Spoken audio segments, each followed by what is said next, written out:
नमस्कार, मी राहुल कुलकर्णी. तुमचं स्वागत आहे NDTVमध्ये. हे फारच अनोखं असं चित्र आहे.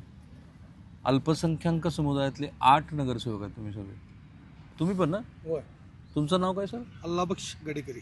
सर तुमचं? ॲडव्होकेट काजी एक अजय. मॅडम तुमचं नाव काय? मुनिराजी. मॅडम? बिस्मिल्ला शेख. बिस्मिल्ला. आणि तुम्ही? बिस्मिल्ला शेख. दोघी एकाच नावाचे झाले. तर मिरज आणि सांगली महानगरपालिकेमध्ये अल्पसंख्याक समुदायाचे 8 जणांना दिले तिकीट. हो 8 जण. तू अरे सॉरी सर, तुमचं नाव सर? मोहम्मद बशीर भागवान. ओके. पण हा बदल काय, म्हणजे गरज म्हणून की कसं? नाही, सगळ्यात महत्त्वाचा मुद्दा की ह्या देशामध्ये ज्या पद्धतीनं विकासाचं धोरण सन्माननीय पंतप्रधान नरेंद्रजी मोदी यांनी स्वीकारलेलं आहे. हां. आणि ते जर पाहता तर भविष्यकाळामध्ये नुसता जातीय राजकारणापेक्षा आपण एक विकासात्मक राजकारण दृष्टिकोनानं आता मुस्लिम समाज येणं गरजेचं आहे. आणि त्याची सुरुवात कुठं ना कुठं तर झालेली आहे विषयी. ज्या पद्धतीनं आता प्रवाहामध्ये काय झालं आहे की जातीय म्हणजे बागलपूर झालेला आहे भाजपच्या बाबतीत. खऱ्या अर्थाने या देशामध्ये जातीवादचं बीज जे आहे ना ते काँग्रेसच्या नेत्यांनीच पेरलेलं आहे. साहेब तुम्ही पोस्टर बॉय झालात भाजपसाठी. He is a poster boy. आणि रुजवलेला आहे विषय. आणि एखादा कोणी व्यक्ती व त्याच्या स्वतःच्या मेंदूवरनं काहीतरी बोलत असेल आणि तर पक्षाला कितपत त्याला जबाबदार धरणं हा अतिशय चुकीचा आहे विषय. आणि आम्ही तुम्ही कोणी पडळचक्करबद्दल बोलताय का? नाही नाही आम्ही कोणाच्या संदर्भात बोलत नाही. की काही लोकांचं असं मत आहे की म्हणतात की जे लोक अल्पसंख्याक संदर्भात जे बोलतात चुकीचे वादग्रस्त वक्तव्य करतात हे त्यांचा मेंदूचा भाग आहे विषय. याला पक्षाला जबाबदार ठरणं हे काय हे अन्यायकारक असणार आहे विषयी. त्यामुळं ज्या पद्धतीनं मोदीजी काम करतात किंवा राज्यामध्ये देवेंद्र फडणवीस साहेब काम करतात ते जर पाहता तर यांचा जो विजन आहे भाजपचा हा विजन विकासाचं विजन आहे आणि सर्वांना घेऊन जाण्याचं विजन आहे. एकच मिनिट. खाला तुम्ही तर दोघींचं एकच नाव आहे तुम्हाला दोघी.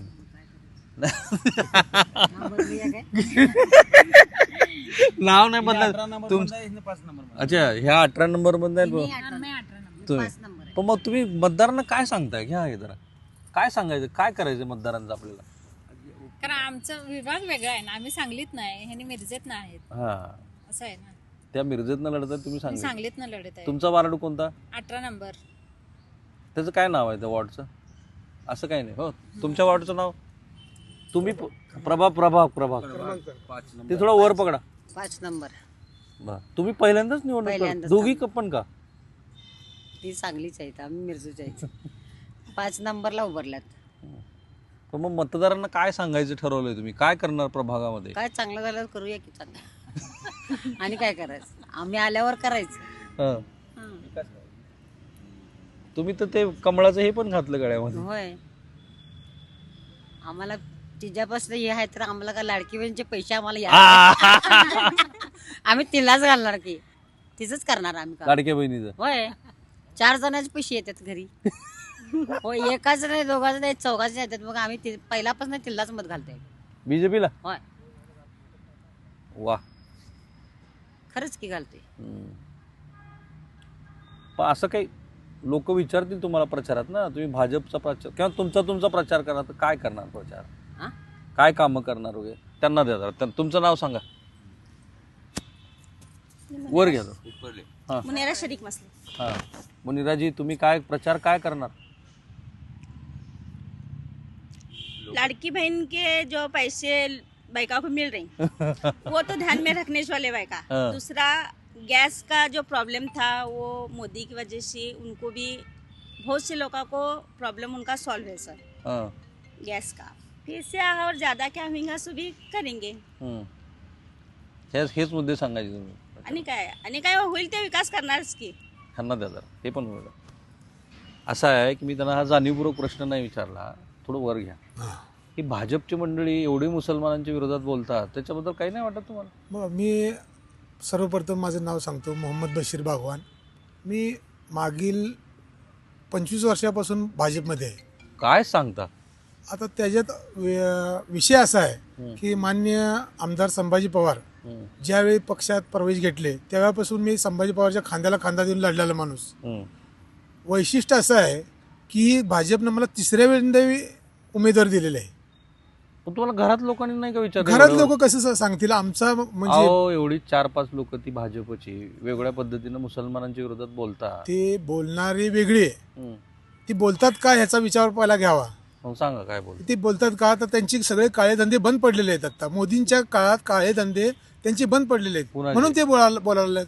त्यांचं सगळं फुगलेलं पोट आहे ते आत गेलेलं आहे आता, त्यामुळे बोलायला आहेत. ना कसं बोलतील तिने? आज सगळे काळे धंदे बंद करायला लागले आहेत मोदी साहेब. हम्म. देवेंद्र फडणवीसांनी स्त्रीला सक्षम करण्यासाठी महिन्याला 1500 रुपये द्यायला लागले आहेत. आता इथून पुढे तर 2100 रुपये करणार आहेत. मग ही कुठला एक समाज बघून त्यांनी काम करत नाहीत. हम्म. सगळ्या समाजाला संगत घेऊन चालायला लागले त्यांनी. मी आता हे मुंबईत बुरख्याचा विषय काढला, काय बुरख्याचा संबंध? विषय ह्या बघा जिथल्या तिथल्या व्यवस्थेत जिथं जिथं जी काय व्यवस्था आहे त्या हिशोबाने चालायलाच पाहिजे तुम्हाला. बुरख्याची व्यवस्था म्हणजे त्यांनी काय सांगायला ही तर बघा पहिला. बुरख्यात मला एखादा काही यापैकी कुणालाही आरोपीच्या कटघऱ्यामध्ये उभा करायचं नाही. सामान्य माणसं आहेत ती आपल्या सगळ्यासारखी. या देशाचे ते अविभाज्य भाग आहेत. हा देश त्यांनी पण घडवलेला आहे, हे आधी मी स्पष्ट करतो. नाही, मुंबईमध्ये काही कारण नसताना बुरख्याचा विषय आला. बुरख्याचा विषय काय यायला लागला तिथं तर परप्रांतीय हं. बाहेर देशातली लोक येऊन तिथे जी काय दहशतवाद माजवायला लागल्यात मुसलमानच्या नावावर. त्यांनी भले कुठल्या जातीचे आहेत आपल्याला माहित नाही, दहशतवादाला जात नसते. ती कुठल्या जातीवर बुरखा घालून जर दहशत माजवत असतील तर त्यांचे सगळा आरोप आहे ना, हे बुरखा आहे ती तुमची कशासाठी आहे काय आहे हे विचारणार. बुरख्याखाली माणूस बी असू शकतो. मागच्या वेळेस किती मतं मिळाली तुम्हाला? मला मागच्या वेळेस 4,500 मताच्या दरम्यान माझा हे झालेलं आहे. 4,500. 4,500 तेव्हा तुम्ही कमळा चिन्हावर, कमळा चिन्हावर. त्याच्या अगोदर 4,500 मतं तुम्हाला मिळाली. हो मला मिळाली. ऍक्च्युली माझा प्रभाग हा मुस्लिम पुरेपूर म्हणजे 11,000 मुस्लिम बहुमत हे आहे ते बहुमत आहे तिथं. त्याच्यातून मला तिसरी वेळ एवढी तिकिटेसाठी एवढे तुम्ही सगळे कधी पडळकरांना म्हटलं नाही का हे जरा तुमचे वक्तव्य थांबवा म्हणून? नाही. त्यांनी कसं असते माहिती काय, पडळकरांची गोष्ट वेगळी आहे, आमची स्थानिक लेवलची गोष्ट वेगळी आहे. आमच्या स्थानिक लेवलला जे आमदार आहेत सुधीरदादा गाडगीळ भले आपले सुधीरदादा असतील, सुरेश खाडे असतील, परत जे आमचे नेते मंडळी आहेत यांनी मुस्लिम समाज सांगलीची प्रॉपर मुस्लिम समाजावर त्यांनी कधी ब्र म्हणून शब्द काढलेला नाही. जर त्यांनी शब्द काढला असता तर मी त्या पक्षात असतो का? माझं स्वतःचं एक मत आहे बरं का, की मुख्य प्रवाहातल्या राजकीय प्रवाहामध्ये अल्पसंख्याक समुदाय जोपर्यंत सहभागी होणार नाही तोपर्यंत त्याला सत्तेतला वाटा मिळणार नाही. बरोबर आहे. आणि जो बहुसंख्याकांचं राजकारण आहे त्याच्यामध्ये ह्या सगळ्या मंडळींना स्वतःचा स्पेस निर्माण करावाच लागेल, त्याला काही पर्याय नाही. ही त्याची सकारात्मक बाजू मी सांगतो इकडे. पण नकारात्मक बाजू खूप आहे. तुम्ही तर कमळच लावलंय इथं. होय. यांनी कमळाचा हात, तुम्ही कमळ लावलंय, ह्यांनी कमळ लावलंय. हे वर घ्या. काय पटतं तुम्हाला बीजेपीतलं? आता मी अजितदादा गटामध्ये प्रदेश उपाध्यक्ष होतो. हो बरं. त्यांना सोडलं काय तुम्ही? हां सोडलो. बरेच इथली नगरसेवकांनी एक 15 दिवस अगोदर इथं प्रवेश केली अजितदादाच्या याच्यानं. ते आता आम्हाला एवढी आम्ही 18 वर्ष राष्ट्रवादीचा काम करतोय. ओके. त्यात आत्ता आम्ही वार्ड क्रमांक 6 मधनं इच्छुक आहे. तर आम्ही तयारी पण तसली केली होती. मी वार्डात 23,000 नोंदण्या केलेल्या आहे कामगार सेलच्या माध्यमातून.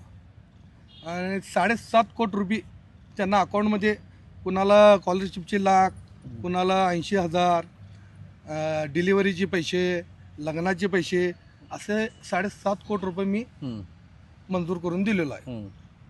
आणि परत भांड्याचे किट येतात ते कामगार बांधकाम कामगाराच्या योजनेमार्फत तसले 7,500 भांड्याचे किट वाटप केलेलं आहे. हे राष्ट्रवादीमध्ये असताना? राष्ट्रवादीमध्ये पण तरी तुम्हाला तिकीट तरी आम्हाला इथले स्थानिक नेत्याने जेव्हा प्रवेश केले, स्थानिक नेत्याने म्हणजे इथले मैनुद्दीन भगवान अमुक तमुक होते त्यांनी प्रवेश केला. विधान परिषद दिली आहे ना राष्ट्रवादीने? दिल्यात की. माजी महापौरांना आमदार केले त्यांनी. दिल्यात की. होय. आणि ते पण निवडणुकीच्या ऐन तोंडावरती केलं होतं. होय केलेत की. मग त्याचा काय उपयोग नाही झाला? त्याचा काय उपयोग झाला नाही. आता मग आम्हाला इथनं संधी डावलली त्यांनी. आणि त्यांनीच डावलले आमदारांनी. त्यांनी कोण डावलले मला काय ते माहित नाही. मात्र पक्षाने डावलली. मी कोणावर आरोप करू शकत नाही. मात्र पक्षाने आता तुम्ही पक्ष सोडला आणि भाजप पक्ष सोडला आणि भारतीय जनता पार्टीनं आम्हाला तिथं तिकीट दिलं. त्यांचं मी पहिला स्वागत करतो. पण ती त्यांची राजकीय गरज होती भाजपची, कारण इथे खूप जास्त मुस्लिम समुदाय. नाही तसं नाही. आता ही जे आमदार सुरेशभाऊ खाडेचं जर मतदारसंघ आहे ना, मिरजेत तर 70% मुस्लिम लोक आहेत, तेव्हा पण आमदारीतलं सुरेशभाऊ खाडे येते. पण ते आरोपी पण होते दंगलीच्या केसमध्ये. आरोपी होते तेव्हा ते पोझिशन वेगळी होती, नंतर दंगल झाली. आता 3 वेळा त्याने आमदारकी ही केली, अजून पण चौथी टर्म इकडनं खुणवतात चौथी टर्म सॉरी.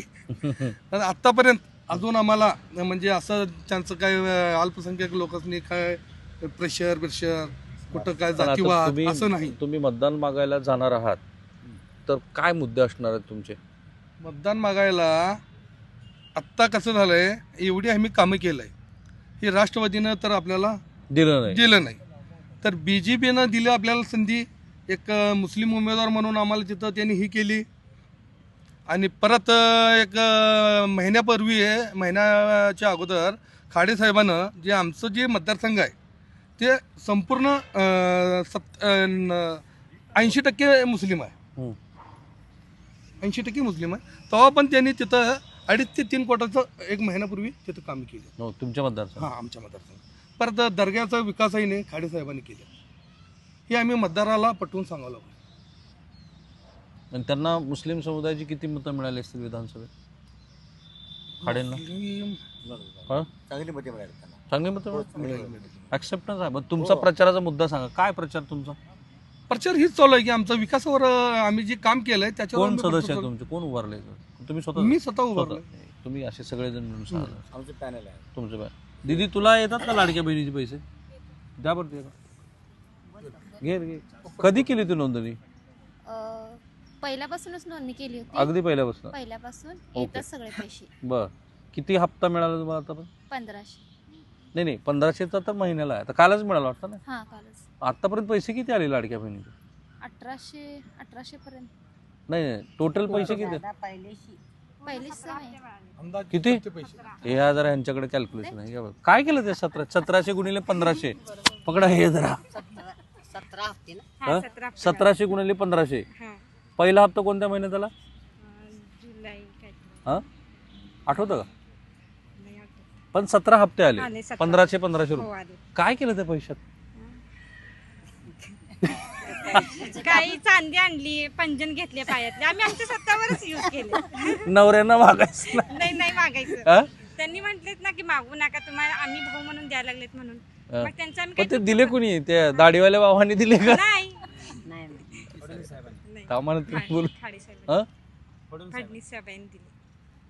फडणवीसांनी दिले म्हणून आहे. तुम्ही काय त्यांना बोलू दिलं ना? घ्या त्यांच्याकडे. तुम्ही काय केलं ते 4 हप्त्याचे? घ्या, त्यांना माईक द्या. 4 हप्त्याचे पैसे. सिरियसली घ्या. मी हे खूप गंभीर चर्चा करतो. It's not a joking. हा जो पॉलिटिकल नेरेटिव्ह सेट झालेला आहे ते तुम्हाला लक्षात यायला पाहिजे की ते 1500 रुपये किती आजही कामाला येतात. ते पैशाने मुलांची मी फी भरली. काय सांगता? होय, पोरांची फी भरली मी.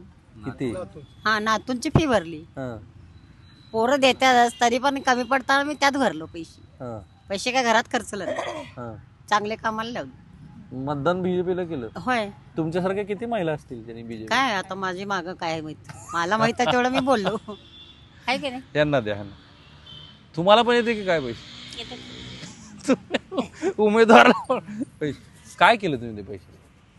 काय जशी गरज येईल तसं वापरलं. घरात काय एक मोठं काम केलं गरजेनुसार. कधी किराण्याला वगैरे वापरले पैसे? वापरले कधीतरी. जेव्हा बँकेत ते SMS होतो ना, SMS वाल्यावर काय वाटतंय बरं? आले 1500 रुपये. असंच ना? येणार आहे म्हणूनच. आता 1,500 येणार आहे म्हणून असंच असतं ना पुढची प्लॅनिंग. पण तुम्हाला कधी ठरलं निवडणूक लढायचं? मी गेल्या वेळेला पण लढले होते. कुठल्या पक्षाकडून? भाजपच. तेव्हा पण? होय. किती मतं मिळाली तुम्हाला? 3,400. 3,400. आणि आता तुमचं जोरात चाललं. आता मला तुमच्याकडनं शेवट करायचं. घ्या जरा. आपण करायचं. हो, तुम्ही शेवट. कारण तुम्ही पत्रकार होते म्हटल्यानंतर तुम्हाला सगळं माहिती. तुम्हाला माझा रोख लक्षात आला असेल. हो, बिलकुल. असं आहे की हे फार परस्पर विरोधी राजकारण आहे. एकीकडे मुसलमानांच्या नावाने गळे काढायचे, त्यांच्या विरोधात खूप गरळ ओखायची आणि त्याच्यात हिंदूचं पोलरायझेशन करून ती मतं घ्यायची, असा साधारण भाजपचा ट्रेंड आहे असं विरोधक म्हणतात. तुम्हाला पटायला पाहिजे ते. सतत मुसलमानाबद्दल बोलतात ते. नाही, काही लोक बोलतात आणि हिरवे साप, पाकिस्तानला नाही जा, नाही काय हा काही लोकांचा तो मेंदूचा भाग आहे विषय, यातला विषय. त्याला पक्षाला जबाबदार नाही कितपत योग्य आहे हा विषय. मध्ये सन्माननीय तुमची मुलाखत ना देवेंद्र फडणवीसांनी ऐकायला पाहिजे. मला खात्री आहे ही मुलाखत नाही ते नाही नाही नाही मुद्दा महत्वाचा काय आहे की सन्माननीय देवेंद्रजी फडणवीस साहेब ज्या पद्धतीनं या राज्यामध्ये तुम्ही बघा, तुम्ही या ज्यानंतर फडणवीस साहेब मुख्यमंत्री झाल्यानंतर कुठे दंगल झाले का हो महाराष्ट्रामध्ये? तर विरोधक म्हणतात दंगल करणारे सत्तेत बसले. नाही नाही नाही, असं नाही असं होत नसतं विषयी. बघा, जर तुमच्याकडे हातात तलवार दिला असेल तर तुम्ही कोणाचे गळा कापू शकताय. आता तुम्ही म्हणत असाल की जर दंगल करणारे जर सत्तेवर आहे असं तुम्ही म्हणत असेल तर त्यांच्या हातात तलवार आहे ना. मुसलमान घाबरत नाहीत भाजप? प्रश्न काय घाबरायचा? प्रश्न काय? त्यांना विचारा, हे घाबरतात. नाही नाही नाही नाही नाही घाबरत? नाही का प्रश्न घाबरण्याचा प्रश्न काय सांगा ना तुम्ही.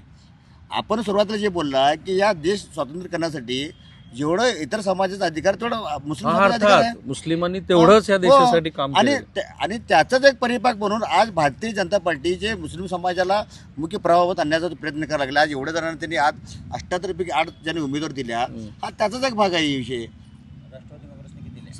सामाजिक बांधिलकी जपण्यासाठी ते काय राष्ट्रवादी काँग्रेसने दिले नाही? नाही, राष्ट्रवादी काँग्रेसने दिले हा नंतरचा भाग आहे. भारतीय जनता पार्टीने 8 उमेदवारांना दिलेला विषय आणि नुसतं देऊन नाही की त्यांनी पूर्ण यंत्रणा, भाजपची जी यंत्रणा ते पूर्ण या नुसतं तिकडून गप बसले नाही ते निधी पण दिला. नाही नाही आता निधी एक मिनिट, निधीचा प्रश्न निधीचा नाही आहे. जे यंत्रणा नुसतं नावापुरतं दिलेलं नाही त्यांनी, त्या ठिकाणी भाजपचे उमेदवार निवडून येण्यासाठी जे काय करायला लागते निवडणुकीसाठी ते सगळी यंत्रणा त्यांनी आमच्या समोर उभं केलेली आहे. पण त्यांना पण भाजपला पण आता वाटायला लागले की काय अगोदर कमी वाटत की आता नाही माझं म्हणणं काय आहे की ज्यानंतर पंतप्रधान नरेंद्र मोदी साहेब ज्यावेळेला पंतप्रधान त्यांनी पहिल्यांदा हे घेतलं, आजची जी परिस्थिती भाजपची पडली तर त्यांना भाजपनं सबका साथ सबका विकास करावा तर आता त्यांनी सुरुवात केलेली आहे. तुम्हाला सगळ्यांना वाटतंय सबका साथ सबका विकास आहे वाटतं? बोलू शकते सर, मी एक गोष्ट बोलणार. हा बोला ना. हिंदू मुस्लिमांचा भेदभाव हा केला जरा काय हा, मी बिस्मिल्ला अजी शेख प्रभाग क्रमांक 18 मधून बोलत आहे. त्यांनी फडणवीस सरांनी लाडकी बहिणीचे पैसे वाटताना काय बदल केलेला नाही. हिंदू मुस्लिम जातपात कुठलीही बघितलेली नाहीये. मेन हा गोष्ट सगळ्यांना पैसे आलेले आहेत. बहुतेक आम्हाला नाही आले असले तरी पण बाकीच्या महिलांना, हिंदू राहू दे, मुस्लिम राहू दे आणि कुठल्याही जाती राहू दे, त्यांना सगळ्यांनी पैसे आलेले आहेत. थांबा अजून एक महत्वाचा मुद्दा आहे. ते असं म्हणतात भाजपवाले की मुस्लिम महिलांच्या तलाक संदर्भामध्ये थांबा पूर्ण तो निर्णय आम्ही मुस्लिम महिलांना अधिकार मिळवून दिला, तो सुद्धा त्यांचा अधिकार होता असं तुमच्यापैकी महिला चर्चा करतात का कधी? हो करतात की. काय म्हणून महिला म्हणतात भाजपाने आमच्यासाठी तर असं काही भेदभाव केलेला नाहीये की आम्ही पैसे मुस्लिम आहे म्हणून आम्हाला नाही भेटले, मी हिंदू आहे म्हणून मलाच भेटले, असं कुठलाही चर्चा बायका करत असतात गल्लीत. ठीक आहे. यांना काहीतरी सांगायचं होतं मग अशी पुस्तके बोलून तुमच्याकडे येऊन मग मी थांबणार आहे. काय म्हणाले काय तुम्ही त्यांना काहीतरी मध्ये थांबवलं ना? लोकांचं काय मत आहे, भारतीय जनता पार्टी हे जातीवाद पक्ष आहे असं लोक म्हणतात. मग भारतीय जनता पार्टी हे जातीवाद पक्ष नसून हे सर्व समाजाचा पक्ष आहे. आज काय झालं, राष्ट्रवादी काँग्रेसची लोक आपला सामाजिक राजकारण म्हणजे एकमेकाची, माझं घर झालं तुझं घर झालं, पाटील शिंदे चव्हाण यांचेच. भाजपमध्ये तसं नाही. आज तुझं स्टँडिंग नगरसेवक असलं त्याला काढायचं दुसऱ्याला घालायचं. म्हणजे प्रस्थापिकला काढलं. आज आमच्या मिरजेसारख्या ठिकाणात 4 नंबर वार्ड प्रस्थापिक नगरसेवक असणारे त्यांचे तिकीट उडवले त्यांनी आणि कोणाला दिले? नवीन उमेदवारांना दिले. आज का तुम्हाला तो पक्ष आवडतो? पक्ष म्हणजे प्रस्थापिक नाहीच हो. आज आमदार आहेस ते आमदार पुढच्या टायमाला नाही दुसऱ्याला देणार, दुसऱ्याला संधी देणार. कमाल आहे म्हणजे आपण काय विचार करतो आणि ते किती वेगळ्या पद्धतीची मांडणी करतो. म्हणजे अशी आहे ना परिस्थिती आता. आज मिरज बघा, सांगली बघा, प्रत्येक जागी लोकांनी वरडलं आम्ही चांगलं नगरसेवक असून आम्हाला केलं नाही. आता 5 नंबर वार्डाची असली परिस्थिती आहे, बिकट परिस्थिती आहे. सुरेशभाऊ खाडेंनी एवढा निधी दिला आहे म्हणजे तिने आमच्याकडे येतील म्हणतात निधी दिला आहे. काही तिथं डेव्हलप नाही आहे. 5 नंबर वार्डात तुम्ही आता चला, एक जर डेव्हलप असले तर बुलचेला ते ऐकतो. ठीक, त्यांना द्या. हां सांगा. नमस्ते, मी असगर शेरीक मसलर, वार्ड नंबर 6. असगर साहेब, हे जे मी यांना प्रश्न विचारले हे मतदार तुम्हाला विचारणार नाहीत का? विचारत नाहीत का? नाही असं आहे, मी गेली 17 वर्ष भारतीय जनता पक्षामध्ये काम करतो. मिरज शहर हा हिंदू मुस्लिम एकतेचे प्रतीक म्हणून या शहराला नाव आहे. होता आहे. आणि या ठिकाणी मला वाटलं दंगलीनंतर ते मिरजेमध्ये महाराष्ट्र आणि कर्नाटकात प्रसिद्ध असलेले 700 वर्षापासून या ठिकाणी मिरासाहेब दर्गा आहे आणि त्या दर्ग्याचा मी पुजारी आहे. गेले अनेक वर्षे या ठिकाणी ब्राह्मण समाजाचे फाटक साहेब या ठिकाणी आमदार होते, मराठा समाजाचे मोहनराव शिंदे आमदार होते, जैन समाजाचे शरद पाटील आमदार होते आणि 10 वर्षे मुस्लिम समाजाचे आमदार हाफिज जतुरी होते. एवढे सगळ्या जाती धर्माचे आमदार असताना एकानेही दर्ग्याला येणाऱ्या भाविकांच्यासाठी सोयीसाठी त्या ठिकाणी कुठलाही 1 रुपयाचा निधी दिला नाही. कोणी दिला? त्यानंतर दलित समाजाचे नेते म्हणून या ठिकाणी खाडेसाहेब ज्या वेळेला निवडून आले तर या ठिकाणी पहिला गलित समान चर्मकार समाज आला आहे आणि ते आमदारसुद्धा चर्मकार समाजाचे आहेत. त्यांनी पहिला विकास निधी फक्त दर्ग्यासाठी त्या ठिकाणी गेस्ट हाऊस, 2 हॉल, दर्ग्याला येणाऱ्या भाविकांची राहण्याची व्यवस्था म्हणून 2,58,00,000चा निधी त्या ठिकाणी दिला आणि त्या ठिकाणी आजसुद्धा त्या ठिकाणी बिल्डिंग तिथं उभारलेल्या आहेत. त्यापासून भाविकांची सोय झाली. दुसरी गोष्ट म्हणजे साहेब, मिरजेला यायचं गाडी घेऊन म्हटलं तर बाहेरची लोक यायला गाडी इथे घेऊन यायला भ्यायची, भाडा धरायची नाही. त्यावेळेला रस्त्यांची हे ती अशी वाईट परिस्थिती होती. ज्यावेळेला खाडेसाहेब निवडून आले त्यानंतर ह्या शहराचा चेहरामोहरा बदलला. जे रस्त्यावरून आपण जातोय त्या रस्ता असा आपल्याला विचारत नाही तू हिंदू आहे का मुसलमान आहे. भाजप काम करत असताना सर्व समाजाला एकत्रित घेऊन काम करतंय. म्हणून एकच वाक्य मला सांगा, बोला. कारण तुमची ही मुलाखत अवघा महाराष्ट्र ऐकणार आहे. हे जे मुस्लिम समाजाच्या मनात जी एक प्रकारची भीती आहे भाजपबद्दल, त्याच्यात काय तुमचं म्हणणं? एक आहे, थांबा, विषय असा आहे, हां, भाजपबद्दल मुस्लिम समाजाच्या मनामध्ये कुठल्याही प्रकारची भीती नाही हे पहिला डोक्यातनं काढा. मुस्लिम समाज हा कुठल्या नेत्याला कुठल्या पक्षाला घाबरणारा समाज नाही, तो परमेश्वराला भिणारा समाज आहे. आणि आमचा समाज जे आहे पहिला मरायला तयार होतो, मारायला नंतर, आणि जो मरायला तयार होतो तो मारायला कुणाला भीत नाही. हे आमच्या समाजाचं एक वैशिष्ट्य आहे. आम्ही परमेश्वराला पैगंबराला मानून चालणारा समाज. ठीक आहे, समाजामध्ये काम करत असताना राजकारण हे सुद्धा करावं लागतं. का तर समाजाच्या फायद्यासाठी. ज्या वेळेला महाराष्ट्रामध्ये देवेंद्र फडणवीस साहेबांची सरकार हिच्या अगोदरसुद्धा आली होती, आत्तासुद्धा आहे.